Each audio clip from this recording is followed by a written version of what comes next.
Queridas amigas, queridos amigos, estamos aquí nuevamente para iniciar una nueva sesión de Dos Tercios, el programa que radiografía el proceso constituyente, que ha cumplido un mes de pleno funcionamiento, un mes que ha ido generando ciertas luces de optimismo, ciertas luces esperanzadoras, pero aún lucecitas que requieren irse transformando en un foco que ilumine no solo nuestros días, sino que esa luz alcance para cubrir un par de décadas, ojalá. Entonces, en esa espera estamos y nos acompaña, por supuesto, como siempre, nuestro querido amigo Atricio Milla, eh, que nos ayuda siempre con sus recuentos acertados acerca del día a día, del semana a semana, como lo hemos venido haciendo ya casi más de 20 capítulos, ya llevamos 25. 25 capítulos. ¿Cómo estás, querido Atricio? Muy bien, Alejandro, estimados auditores. Ha sido una semana realmente muy especial en distintos ámbitos. Si uno hace el recuento general, vamos a encontrar que nuevamente apareció el fantasma del caso Sokimich, con el sobreseimiento de este caso y de 34 personas que estaban involucradas. Hay que Y la recordar que reaparición esto, de el todopoderoso o ex Peñailillo. todopoderoso Peñailillo. Este caso, para que recordemos, no solamente dinamitó la confianza en el sistema judicial, sino que también en el sistema político, y se dice también que fue uno de los factores claves para el estallido social.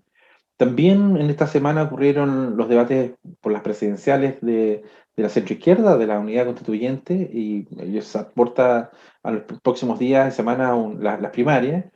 También apareció el caso del general Fuentealba y su esposa, también con una defraudación bastante interesante. Y hay otro tema que a nivel de país, cosa positiva, que podemos decir obviamente que en broma que vencimos al coronavirus, porque a pesar de tener la población más poco que se asume, digamos, las responsabilidades de tener las conductas ciudadanas para tener controlado este coronavirus o tener unas vacunas aparentemente deficientes, hemos tenido un repunte de buenos casos, de buenas noticias respecto de este coronavirus. Y la última noticia que hubo en esta semana, antes de abordar también temas de la Convención Constituyente, está relacionada con que finalmente la lista del pueblo decidió que Cristian Cuevas va a ser su candidato presidencial, eh, ahí ya se abren otros abanicos. ¿Cuál es el estado del arte del trabajo de la Convención Constituyente?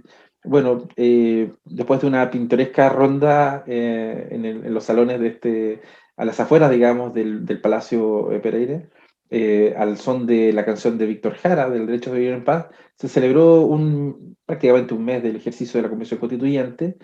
Se habla que hay cifras positivas, no solamente por la cantidad de votaciones, las sesiones que han ocurrido, las horas trabajadas incluso. Y claro, al principio de la instalación habían más ganas y pasión que orden y que diálogo o que acuerdos, ¿no? También se habló del boicot, ¿te acuerdas que lo conversamos? Se habló también de falta de presupuesto, pero lo cierto es que si bien han existido situaciones polémicas, particularmente por el intento de aumentar la dieta de los convencionales constituyentes o las descalificaciones que aparecen de repente con el almirante Jorge Arancibia en la Comisión de Derechos Humanos o Teresa Marinovich, que muchas veces ningunea a integrantes que son de la, entre comillas, bancada de los pueblos originarios, o la presunta vinculación de la Machi Linconao con el asesinato de la familia Luxem Macay. Eh, lo cierto es que ha habido un mérito de esta mesa constitucional, debe ser una suerte de estructura también, y que muchos hablan de que este manejo de un grupo tan diverso, lo cultural, ideológico y político, en tan poco tiempo, se debe a una cosa bien particular que tiene que ver con una suerte de parlamentarización de la Convención Constituyente, en sus virtudes y en sus defectos. Existen 8 comisiones transitorias trabajando por estos días, se está transparentando comunicacionalmente estas sesiones con la difusión a través de medios, redes sociales, a través de la televisión, digamos, cerrada y que está acceso al público en general. Se eligieron ya 7 vicepresidencias, en fin, También, y fíjate que dicen que uno de los hechos más curiosos que se ha visto por estos días es que ha existido una nueva correlación de fuerzas políticas al interior de la Convención Constituyente. Se ha hablado que el colectivo socialista ha votado prácticamente lo mismo que ha votado el Frente Amplio, que Chile Digno ha tratado también de votar lo mismo que está votando la lista del pueblo, y que Vamos por Chile, por lo menos cerca del 40% de las votaciones que han ocurrido, ha tenido una afinidad con lo que ha propuesto el Frente Amplio. Por lo tanto, hay cosas interesantes que siempre va a dar esta convención constituyente, Alejandro. Sí, interesante la síntesis. Y yo, a propósito, hay dos momentos que creo que vale la pena eh, profundizar de lo que tú señalas, que no lo teníamos previsto, pero ya que está, eh, ya que surge, entonces, dos cosas.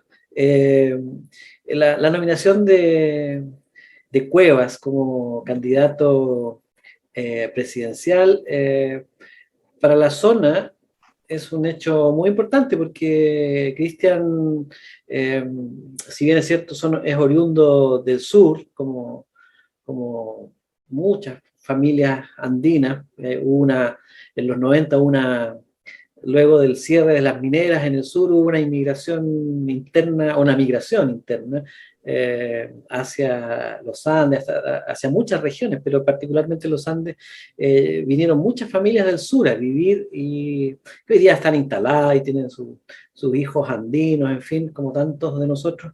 Y Cristian es parte de esas oleadas y ha hecho una carrera política eh, que lo ha llevado del Partido Comunista, en algún momento vinculado a Boric, ¿cierto? Y el Frente Amplio, y hoy día como referente de este nuevo colectivo de independientes, que insistimos y tenemos y Ahora tenemos se cumple. la, claro, lo planteamos hace muchos capítulos atrás, por ahí por el tercero o cuarto, cuando analizábamos la conformación de las listas, que esta creación de una orgánica de norte a sur, ¿cierto? De una lista independiente que cubría prácticamente todos los territorios, no era sospechosamente orgánica, en el sentido de que no era un fenómeno espontáneo y intuimos en aquella ocasión que lo más probable es que se estaba gestando un Partido Comunista 2, una versión 2.0, me refiero, remasterizada, actualizada, y que, porque al analizar la estructura de las listas veíamos gente cincuentona, ¿cierto? Que de algún modo no es que encabezara las listas, pero se veía ahí que ahí estaba la experiencia que aglutinaba a el resto de los participantes de las listas en cada territorio, que eran predominantemente jóvenes. Y dijimos en aquella oportunidad que al analizar los perfiles de esos grupos, la mayoría eran excomunistas y por lo tanto esa cultura organizacional estaba muy presente en la lista del pueblo. Y bueno, este nombramiento viene a ser un indicio más que va comprobando esa tesis que podría haber parecido muy osada en un comienzo. Más allá de las cuestiones analíticas, decir que, bueno, esto le pone color al escenario, esto le agrega nuevas variantes al escenario porque la lista del pueblo entonces derechamente eh, desnuda su vocación de poder, ¿cierto? Su vocación de poder partidario, eh, acaramelado, ¿cierto? Envuelto en esta idea de independientes espontáneos que tienen una visión de país espontánea, pero finalmente la verdad es que lo que empieza a emerger es un muy buen trabajo orgánico, un buen trabajo político que, como todo en la vida, tiene un programa mínimo y un programa máximo. Programa mínimo probablemente era tener participación en la convención constituyente, y el programa máximo lo empezamos a ver ahora, incidir como actores en todos los ámbitos de la vida política del país. Es una novedad, bien por Cristian, que lo conocemos, y de algún modo este nombramiento viene a coronar no solo la trayectoria individual de él, sino de algún modo la decisión definitiva entre las banderas de una izquierda radical tradicional con la bandera de una izquierda radical muy hipermoderna, ¿cierto? Muy al estilo Deleuze y Guattari, ahí está. Los nómades que se mantuvieron por décadas en diferentes lugares esperando la oportunidad, hoy día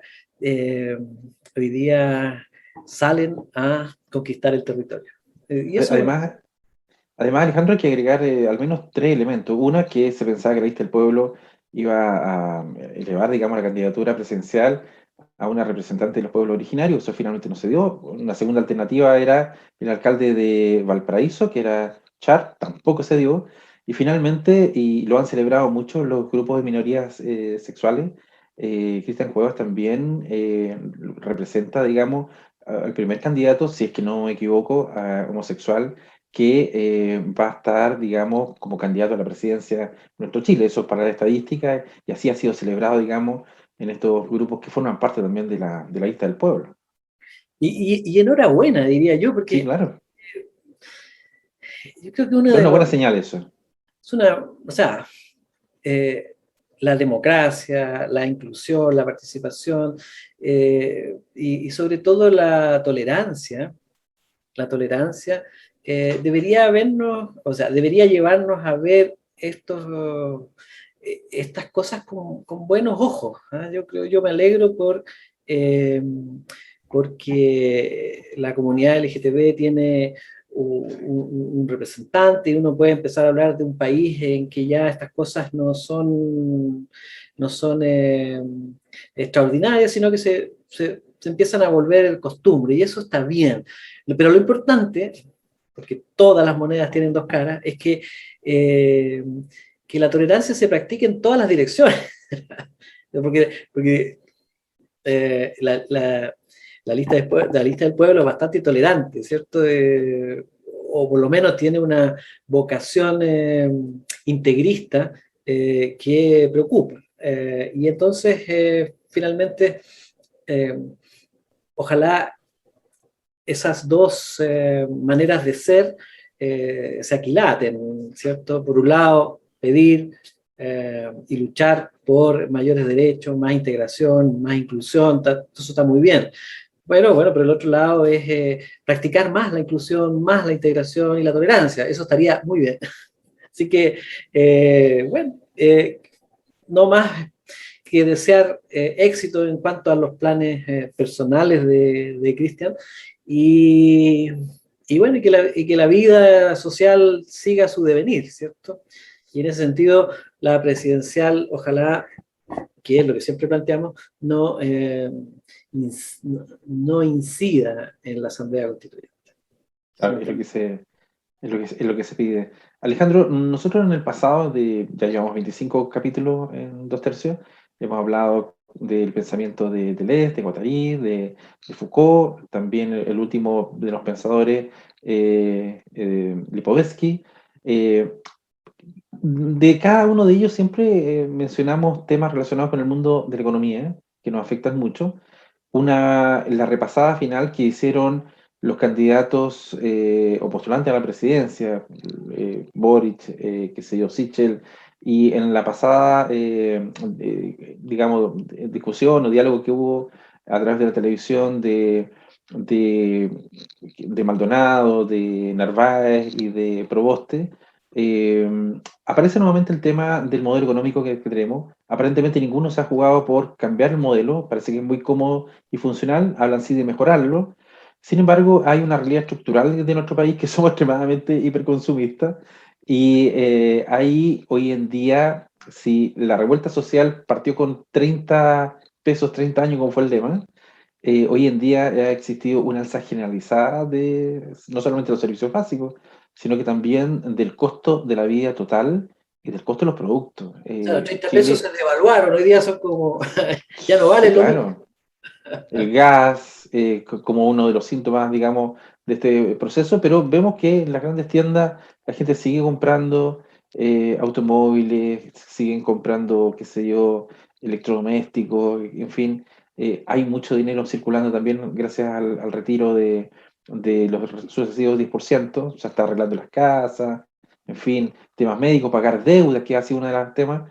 Bueno, la economía, el modelo económico, aparentemente va a ser un tema sensible, no solamente la Convención Constituyente, sino que también la economía del hogar y la macroeconomía en estos momentos están siempre en pugna, pero hay cosas distintas en un u otro bando, ¿no? De estos temas de la economía. ¿Cuál es tu percepción de lo que está ocurriendo hoy en día en Chile?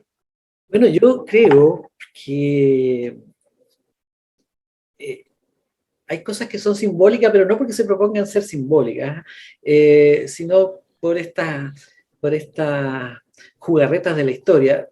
Celebra, celebra la mesa el mes de constitución de la Asamblea Constituyente al son o al ritmo o bajo las melodías de el derecho a vivir en paz. Y me acordé de Vietnam. Me acordé que esa canción tiene que ver con la guerra de Vietnam. La mayoría de los jóvenes no debe acordarse mucho, pero la guerra de Vietnam fue icónica en la parte culminante de la Guerra Fría, finales de los 60, comienzo de los 70. Eh, Muchas lucas se invirtieron en crear imágenes por ambos bandos, ¿cierto? Eh, la imagen de que la guerra de Vietnam era una cruzada para mantener al mundo libre, y la otra imagen era que la guerra de Vietnam era una cruzada para liberar al mundo. Ujú. Y crecimos en esa lógica, y allí surge la canción, una canción muy bonita, y después nos olvidamos de Vietnam. La pregunta del millón, ¿y qué pasó con Vietnam? A propósito de la economía, ¿en qué están los vietnamitas hoy día? Eh, ¿Quién lo sabe? Entonces, bueno, los vietnamitas hoy día están muy ocupados produciendo, están muy preocupados de generar una adaptación del modelo económico que, que sea una mezcla de capitalismo estatal, ¿cierto?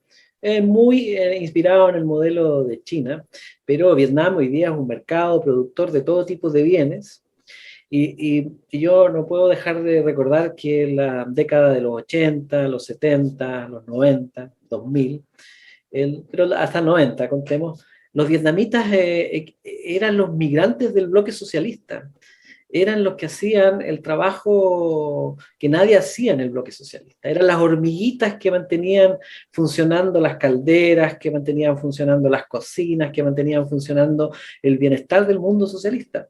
Y bueno, hoy día siguen trabajando, ¿cierto? Y nosotros no nos acordamos de los vietnamitas de ahora, pero seguimos entonando el derecho a vivir en paz.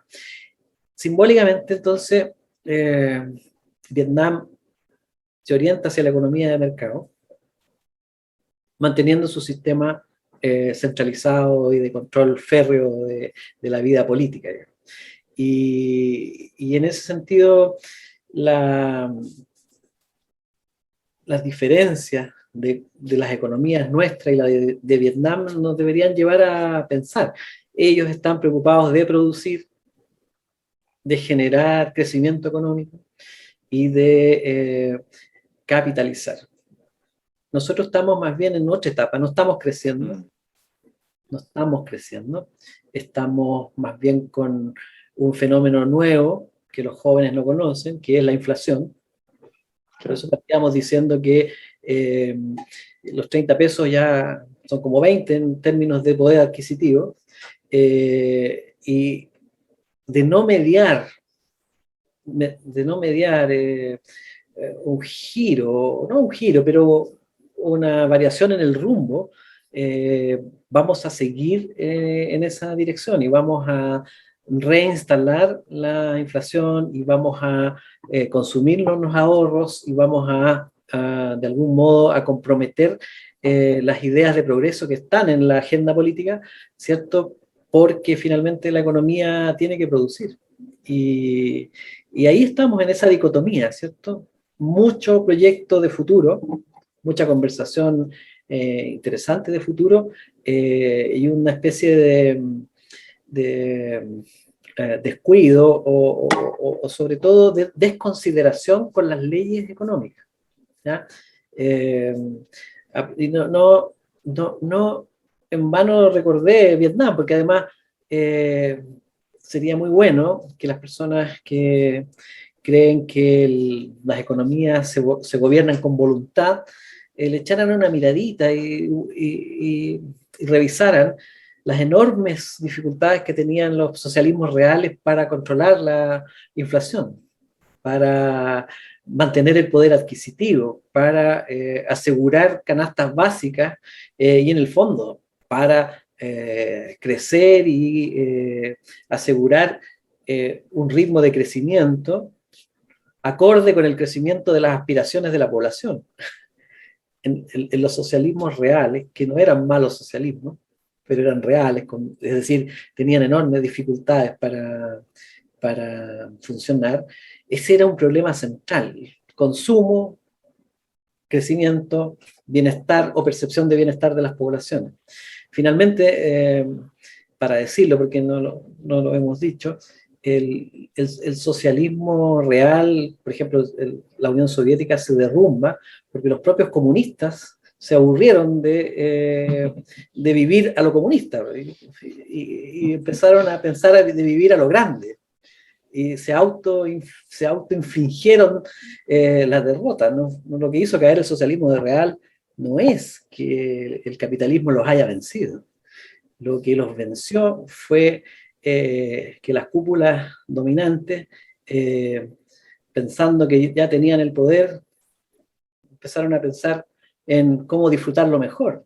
Y esa traición es uno de los secretos mejor guardados del moribundo siglo XX. Digamos. Entonces, es importante señalar que sea cual sea el rumbo que elijamos, esa relación entre crecimiento económico y crecimiento de las expectativas de la población tiene que ir a la par. Si no, no hay sistema que aguante. Esa es la sensación que tengo. Y lo que estamos experimentando son productos de, por ejemplo, la inyección de mucha liquidez en el mercado hace que los precios suban. Y todo sube. Y entre más plata oferta y demanda. Claro, pero alguien podría pensar inocentemente, las personas que piensan de manera inocente o naif, podrían decir, pero pongámosle regulación a los precios. Y esa sería una idea brillante en apariencia, pero que tendría consecuencias más nefastas en el futuro. Entonces, lo importante es estabilizar la economía. Y por eso que vamos a girar poco a poco en estas semanas, mientras la Asamblea empieza a producir cosas,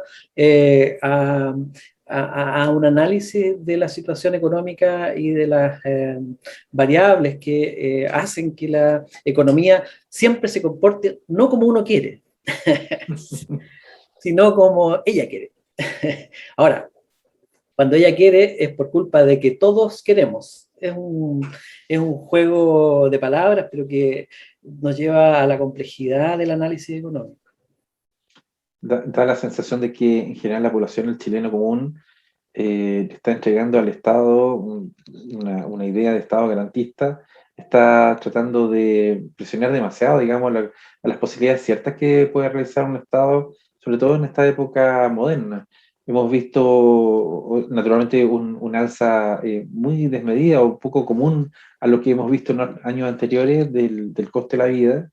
El Banco Central ha aumentado las tasas de interés, sale más caro hoy en día conseguir préstamos, vemos que los niveles de cesantía son de 2 dígitos, que ha aumentado exponencialmente también el comercio informal o el empleo informal. En fin, ninguno de los candidatos, digamos, presidenciables ha tratado de definir, digamos, cuál es su mirada respecto del modelo económico futuro a seguir, como cosa de ir ordenando un poco la casa desde el punto de vista de lo que es la economía del hogar o la macroeconomía también que le interesa a un país. La Y se recaudación vienen, de los impuestos se estanca, ya nadie da boletas. exacto, ¿no? Entonces, se vienen temas muy, muy complejos aparentemente, Alejandro, en temas económicos, y sobre todo porque uno cuando empieza a ver también estas figuraciones que hace la Convención Constituyente respecto de cuáles son los grandes temas que están tratando de abordar por estos días, el tema económico no aparece, aparece el Tribunal Constitucional, habla de los quórum, habla sobre el concepto del Estado garantista, de la democracia directa, habla sobre qué modelo de régimen de gobierno vamos a tener, del Estado unitario, se está hablando del Estado plurinacional e intercultural, pero todavía no aparece el tema de qué modelo económico vamos a tener o cómo lo vamos a modificar o qué se va a modificar, en fin, no hay muchas luces respecto a ese tema en este mes que ha sido de trabajo de la Convención Constituyente. Claro, entonces, bueno, ahí hay un amplio campo para la discusión. Ahora, el hecho que las economías tengan sus leyes, que tengan sus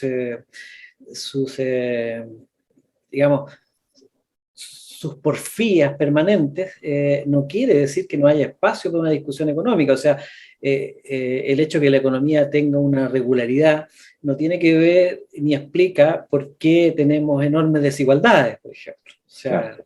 O sea eh, el ejemplo más sencillo es el que siempre se plantea. O sea, las economías escandinavas son capitalistas igual y tienen diferencias muy menores, o sea, de 1 a 10, pero no de 1 a 100. Entonces, el índice de desigualdad es muy aceptable en esos países, pero no como en el caso nuestro, que si fuéramos a Tokio con ese índice ganaríamos medalla de oro, digamos. Entonces, cuando nosotros decimos que la economía se necesita cuidar y que es un fenómeno social de los más importantes, tanto como la convivencia política, entonces los actores deberían prestarle atención a la economía. Y bueno, lo que estamos viendo son los comienzos de los efectos de decisiones poco respetables, poco respetuosas de la delicadeza de la economía, ¿cierto?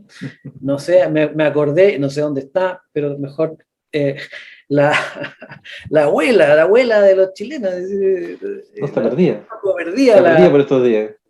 la abuela, pero bueno, la economía es un elemento súper importante y que afecta a todo, que genera y puede generar situaciones muy, muy, muy complejas a las que no estamos acostumbrados. Y como por ejemplo la inflación.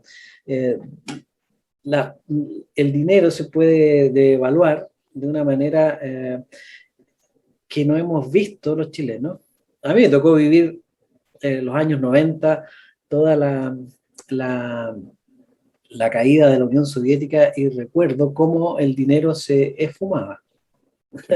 Literalmente el dinero se volvía nada y esa traición que yo menciono significó que automáticamente en un año 60 millones de personas pasaron a ser indigentes. Sí. Porque algunos amigos querían vivir a lo grande. Entonces, el tema de la economía es para tomárselo en serio. Y, y bueno, el llamado de atención es a preocuparse porque tenemos parte de una clase dirigente y política que en realidad, como alguien lo anotó jocosamente, en muchos casos pasó de la mesada de estudiantes a la mesada de parlamentarios. Entonces, cero experiencia laboral real, cero experiencia de mercado laboral, cero experiencia de economía. Así que estas son conversaciones que hay que tener. Son complejas, son interesantes y vamos a ir acompañando las próximas semanas, no de análisis macroeconómicos ni microeconómicos, pero por lo menos de una ponderación de las variables económicas a la luz de lo que está sucediendo en el contexto político en Chile. Exacto. Se nos acabó el tiempo, me parece. Siempre pasa volando, Siempre muy pasa volando. interesante. Así que volvamos a juntarnos la próxima semana, estimado Patricio. Y con Sí, todos claro. ustedes. Que estén muy bien. Muchas gracias. Chao, nos vemos. Nos vemos.